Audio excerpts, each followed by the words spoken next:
छोटी सी मछली को खा पाएगी या नहीं? क्यों, यकीन नहीं होता ना? चलिए कोई नहीं, आइए आपको ले चलते हैं एक ऐसी दुनिया में जो आपसे हजारों मील दूर होकर भी आपके अस्तित्व का आधार है।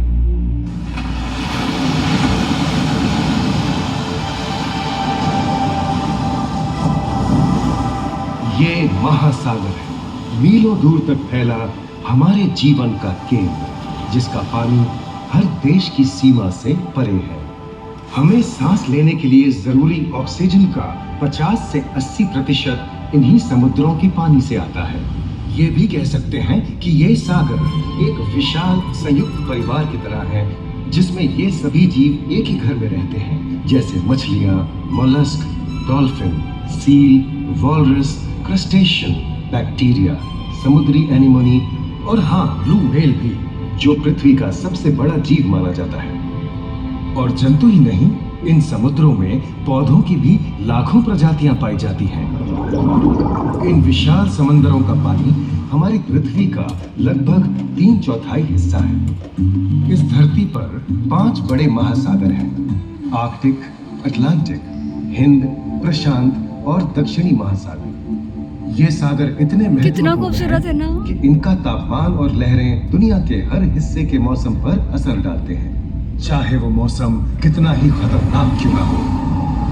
हमारी ही तरह पानी के नीचे पनपता हर जीवन सूरज की रोशनी पर निर्भर है। जी हाँ जनाब, सिर्फ ये जंतु, मछलियां, पेड़ पौधे ही नहीं, बल्कि बैक्टीरिया जैसे सूक्ष्म जीव भी सूरज से ऊर्जा पाकर खिलखिला उठते हैं।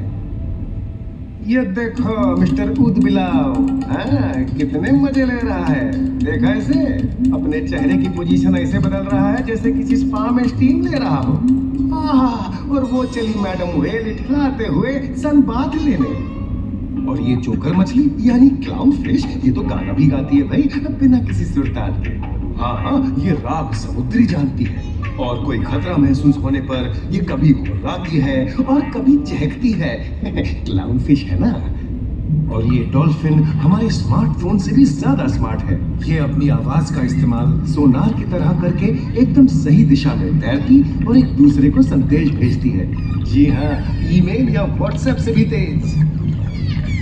मूंगा चट्टानें यानी कोरल रीफ दुनिया की सबसे विविध इकोसिस्टम्स में से है। इन चट्टानों को अक्सर समुद्र के वर्षावन कहा गया है। आई, समुद्र में वर्षा, अजीब बात है ना। अरे दरअसल इनका नाम इनके आसपास बसे इन जीवों की विविधता के कारण पड़ा है। इनमें से कुछ मूंगे गर्म उथले समुद्र में, तो कुछ ठंडी अंधेरी गहराइयों में रहकर हमारे इकोसिस्टम के संतुलन को बनाए रखते हैं। पौधे हमारे इकोसिस्टम का एक बहुत ही महत्वपूर्ण हिस्सा है और